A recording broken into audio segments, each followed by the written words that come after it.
পশুপতি নাৰায়ণ প্ৰভু তোমাক ভকতৰ লগত তোমাৰ কথা যেতিয়া প্ৰচাৰিত হয় প্ৰভু সেইখিনি সময়তে তোমাক কথাখিনি শুনিবৰ কাৰণে আসনত বহি যেতিয়া মনৰ ভিতৰত তোমাৰ কথাখিনি একান্ত মনেৰে শুনাৰ লগে লগে এই মনৰ ভিতৰত থকা যিমানবোৰ পাঁচটা দুৰ্দান্ত ঘোঁৰা যিকেইটা মুখ সোমাই আছে যিবোৰ মুখ সোমাই আছে আৰু যিবোৰ দুখ বেজাৰে সোমাই থকা যি আমাৰ মনৰ ভিতৰত দুখ বেদনা এইখিনি যেতিয়া তোমাৰ ভকতৰ লগত তোমাৰ কথাখিনি নিৰ্মল পবিত্ৰ মনে শুনি দিয়াৰ লগে লগে প্ৰভু মনৰ ভিতৰত তোমাৰ কথাখিনি শুনাৰ লগে লগে এই মনৰ ভিতৰতে লুকাই থকা দুখ আৰু বেজা এইবোৰ চব নাইকিয়া হৈ খুব আনন্দ লাগে প্ৰভু আৰু সেইখিনি সময়তে প্ৰভু আমাৰ কাৰোলৈ ভয়ো নাথাকে আৰু কাৰোলৈকে আমাৰ কি নাহে শত্ৰুতা কৰা মনলৈ নাহে এনেদৰে যেন প্ৰভু আমাক তুমি এই পৰ দিয়া সদায় তোমাৰ ভকতৰ লগত থাকি তোমাৰ কথা শুনিব পৰা ধৰ্মটোক যেন আমাক সদায় দিয়া প্ৰভু আৰু এনেদৰে সদায় যেন প্ৰভু সেই ভক্তৰ ঠাইৰে তোমাৰ কথা যেন শুনিব পাওঁ য'ত জুলিকৈ বিচাৰি নাপায় প্ৰভু তুমি আমাক এই কৃপা কৰা বুলি আজি 10 বছৰসকলে ভগৱন্তক এনেদৰে বৰ্ণন কৰি ভগৱতৰ বিষয়ত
আৰু এই প্ৰভু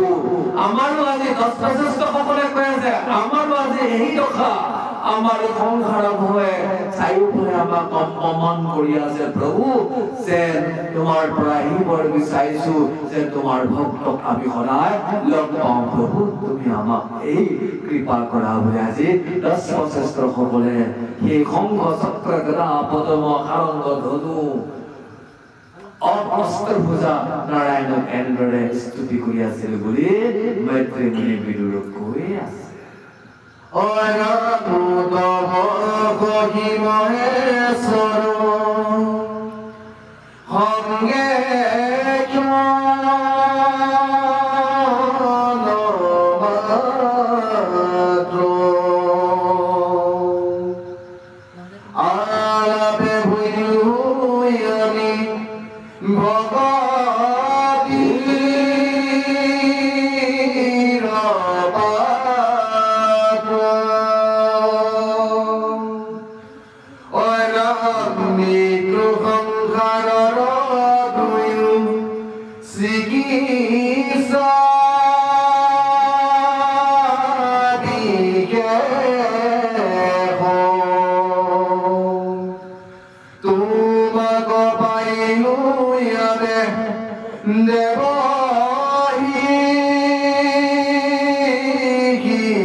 আমি আজি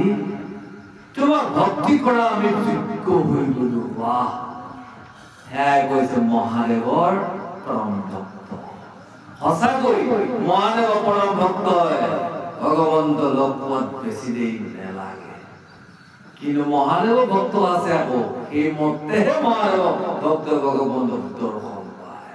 আজি দশপ্ৰচেষ্টসকলে ভগৱন্তক এনে সুন্দৰভাৱে বন্দন কৰিছে প্ৰভু তোমাৰ প্ৰাণৰ সখী মহাদেৱক আমি খন্তেক লোৱাৰ কাৰণে আজি তোমাক পাবলৈ আমি যোগ্য হলো প্ৰভু আৰু এই যে সংসাৰৰ মৃত্যুৰ যিটো ভয় আৰু তোমাক যে পোৱাৰ যিটো যোগ্য এইখিনি ঔষধ আজি আমি তোমাৰ প্ৰিয়ৰ ফকীৰ মহাদেৱৰ পৰা পালো প্ৰভু হেন জানি আপোনাৰ শ্ৰীচৰণ আমি তোমাৰ আকবন্ধন কৰিছো প্ৰভু আমি যেন তোমাৰ ভগত সংগক আমি কোনদিন পাহৰি নেযাওঁ কাৰণ তোমাৰ ভগতৰ লগত তোমাৰ অমৃত প্ৰাণক যেতিয়া আমি একান্তমনে শুনো তেতিয়াহে আমাৰ মনৰ ভিতৰত থকা অপদবোৰ পৰিষ্কাৰ হৈ এই প্ৰাণটোক শুদ্ধ কৰি পবিত্ৰ কৰি দিয়ে হেন জানি প্ৰভু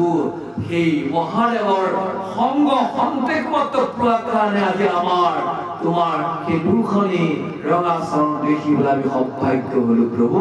আমাক এই কৃপাৰ পৰা তোমাৰ ভগত সংগ যেন আমি পাহৰি নাযাওঁ ৰাম ৰাম শিৱায় আমি শাস্ত্ৰ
ৰাম ৰাম বহু কালয় বিকলে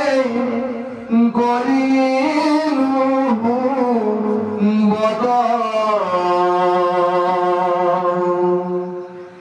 জলৰ ভিতৰে পড়ি লুট গীতা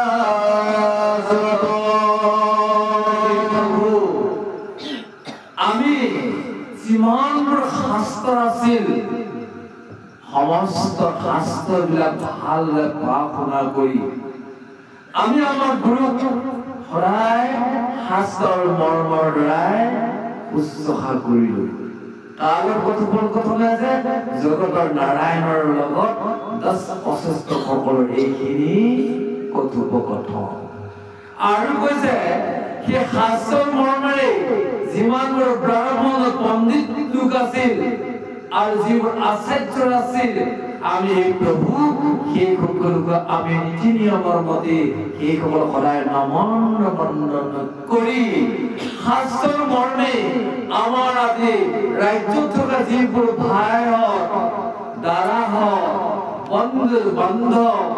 আনকি আমাৰ অন্তৰে ভাল পোৱা যিবোৰ সুহৃদয়ৰ নিজৰ পত্নী হওক বা নিজৰ সন্তানে হওক যত যিমান আছিল আমি সকলোকে শুশ্ৰূষা কৰিলোঁ। কাকো আমি অশান্তি নিদি এনেদৰে আজি এই পানীৰ ভিতৰতে সেইজন মহাদেৱে কেনেদৰে ভগৱন্তক পোৱাৰ যিখিনি কথা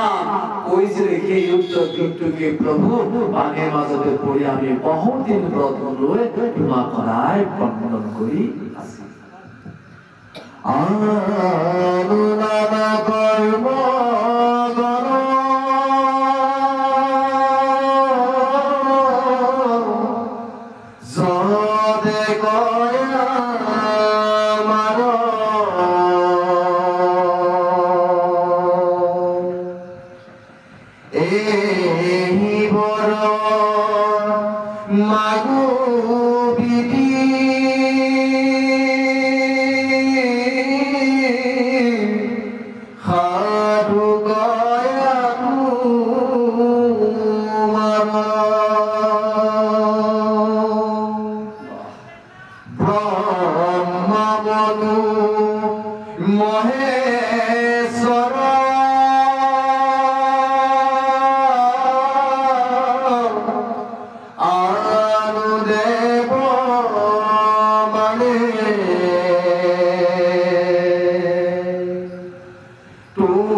হে প্ৰভু নাৰায়ণ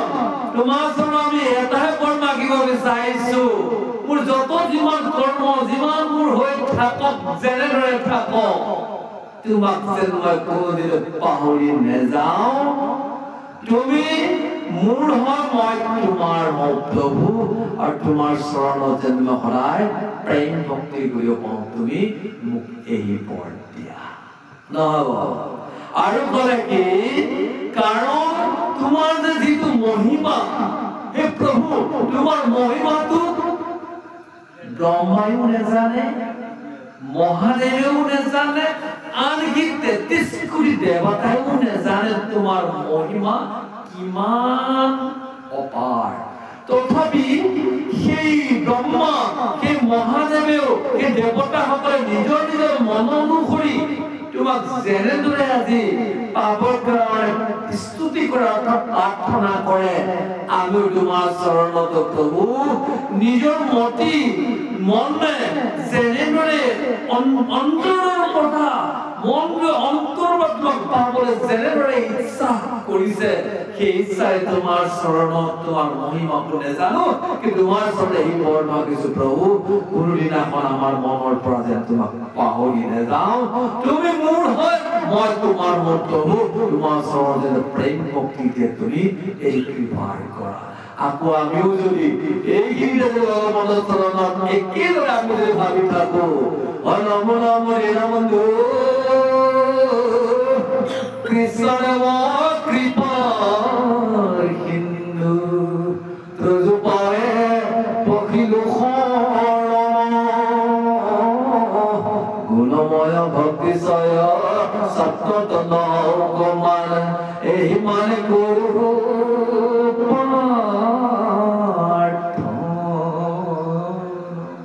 আৰু ভগৱানে কৈছে প্ৰভু আমাৰ যিমানবোৰ কৰ্ম হৈছে আমাক ধ্যান নালাগে তোমাৰ চৰণত যেন প্ৰেম ভক্তি লাগে প্ৰভু তুমি মোক এই কৃপা কৰা যাওক